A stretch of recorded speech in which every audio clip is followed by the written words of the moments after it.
They moved their hysteria goalposts again. This time, the experts at the United Nations warn we have to end fossil fuels now. You better do it now, or we're all going to burn. The planet will be beyond the point of no return sometime after 2030. It keeps moving. It never ends. So I sat down with an actual climate expert, Marc Morano, who debunked the Biden administration's ridiculous claims with actual facts. Let's get right to it. We're going to go through three pieces of video here, Marc, and I want you to debunk them one by one. Sure. Here's claim number one. Listen to this piece of audio from the Biden administration about storms getting worse, the apocalypse coming. Check this out. Mother Nature let her wrath be seen the last 2 years.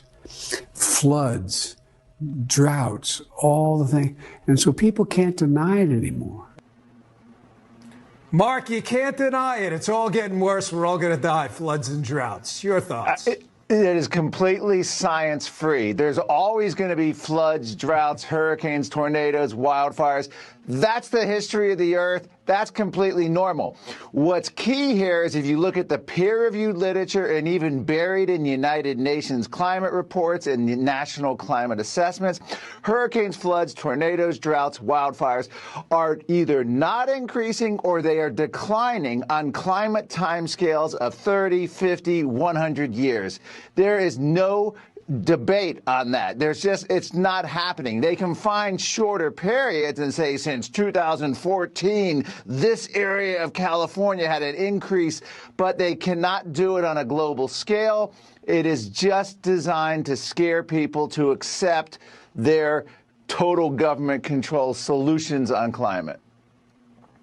Those numbers always get in the way of a good story with the left. Marc, here's claim number two about temperature increases. Take a listen. Sure.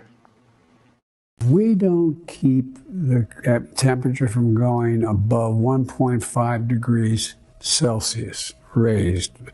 Now, we're in real trouble. That whole generation is damned. I mean, that's not hyperbole.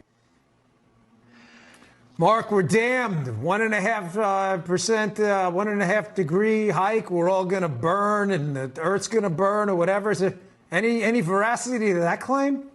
No. In fact, the United Nations, during the ClimateGate scandal, when all the emails were released, a top UN scientist, Phil Jones, said, where did we even get this number, this temperature of 1.5, 2 degrees? He said it was likely pulled from thin air with no science behind it. Another scientist, Dr. Roger Pielke Jr., analyzed it.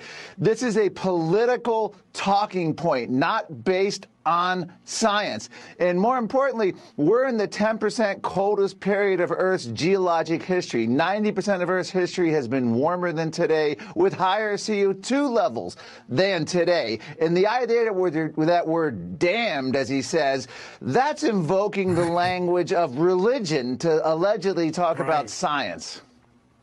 Good point. And that's what it is. Claim number three, Marc, take a listen. Sure. Green energy's cheaper, but no one seemed to figure it out but the government. Take a listen. Yeah.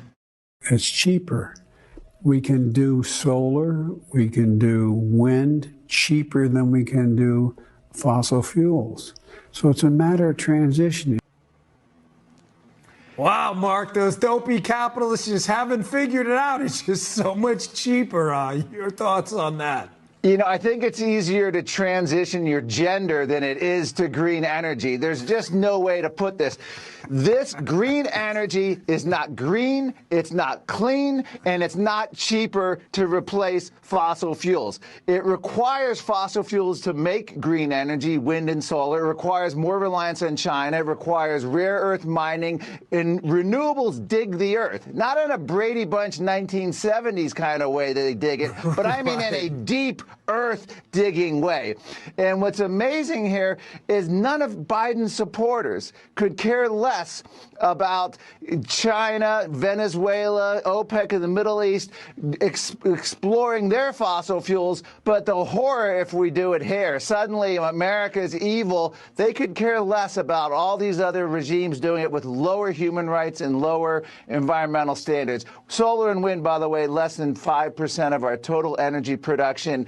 not replacing fossil fuels. You go back 100 years, 80% of the earth, of the world was fossil fuel produced energy. 100 years later, current day, 80% is still fossil fuels. Nothing's happening quick without major technological breakthroughs. Such a great job. See, this is why our audience is so much smarter than left. We bring people like you on who have this thing called numbers and facts. Always gets in the way of their story magically. Mark, thanks a lot for your time. Really appreciate it.